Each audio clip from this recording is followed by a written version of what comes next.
রবিবার মানেই মাংস, সেই দিন আর নেই। আমাদের ছোটোবেলাটা যেন কোথায় হারিয়ে গেছে। আমাদের ছোটোবেলাতে শুধু রবিবারই মাংস হতো।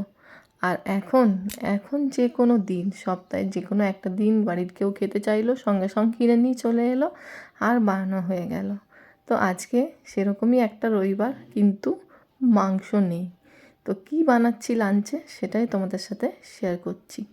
আশা করছি ভালো লাগবে। ভালো লাগলে প্লিজ একটা লাইক কমেন্ট দিয়ে দিও, আর অতি অবশ্যই সাথে থেকো, পারলে শেয়ার করো, আর কেমন লাগছে কমেন্টে জানিও। আর কে কোথার থেকে আমার ভিডিও দেখো প্লিজ প্লিজ প্লিজ কমেন্টে জানিও, তাহলে আমি তাকে অনেক অনেক অনেক ধন্যবাদ জানাবো।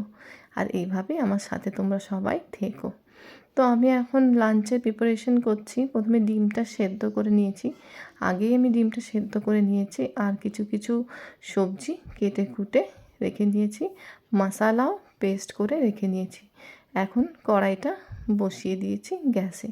তো তোমরা দেখতে থাকো আমি কি কি রান্না করছি আজকের একটা রবিবারের দুপুরে। তো কড়াইয়ে প্রথমে দিয়ে দিলাম তেল, আর তারপর কিছুটা হলুদ, মানে পরিমাণ মতো হলুদ আর একটু নুন দিয়েছি।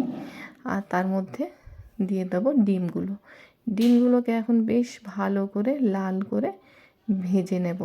তোমরা বলবে ডিমের কারি খেতে কে কে ভালোবাসে। আর হঠাৎ করে না কারেন্টটা চলে গেল। এই গরমের মধ্যে এত কারেন্টের ডিস্টার্ব হচ্ছে, প্রচণ্ড পাওয়ার কাট হচ্ছে, আর গরমটা প্রচণ্ড পড়েছে।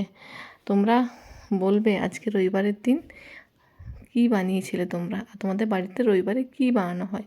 এটা একটা রবিবারের ব্লগ। তো এখন আমি মশালাগুলো আগের থেকেই পেস্ট করে রেখে দিয়েছিলাম, সেটা দিয়ে দিলাম। আর দিয়ে দেওয়ার পর এখন আমি আজকে বানাবো রবিবারে ডিমের কারি। ডিমের কারি খেতে আমার তো খুব ভালো লাগে, তার সাথে সাথে আমার বড় ছেলেরও খুবই ফেভারেট। তো সেই জন্য আজকে রবিবারে ডিমের কারিই বানাচ্ছি। একে একে সব মশলাগুলো দিয়ে দিলাম, এরপর বেশ ভালো করে কষে নেবো। আর লাস্টে দিয়ে দিলাম গরম মশলা। গরম মশলার ফ্লেভারটা দারুণ লাগে না, সব কিছু খাবারে দিলে একটা আলাদাই লেভেলের ফ্লেভার চলে আসে।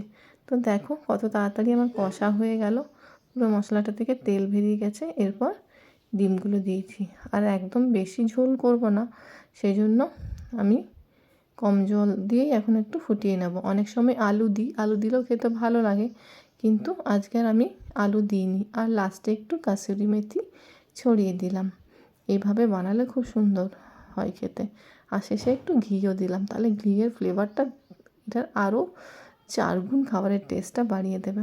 ডিমের কারিটা তো হয়ে গেল, ওটা এক সাইডে নামিয়ে রেখে দিয়েছি। আরেকটা জিনিস বানাবো যেটা অনেকেরই অপছন্দের খাবার, কিন্তু আমার কাছে ওটা খুবই পছন্দের খাবার। আমি তো বিশাল ভালোবাসি এই যেটা বানাচ্ছি এখন। আর এই খাবারটা দিয়ে আমি এক থালা ভাত শেষ করে দিতে পারি। আর এটা খুবই ভালো শরীরের জন্য। এটা তো গরমকালে সবার খাওয়া উচিত, কারণ কি এই সিজনেই এটা পাওয়া যায়। তোমরা কি বুঝতে পারছো? এই দেখো, সজনে ডাঁটা, আমরা তো সজনে ডাঁটাই বলি, তোমরা কে কী নামে এটাকে বলো বা জানো আমাকে অতি অবশ্যই জানিও।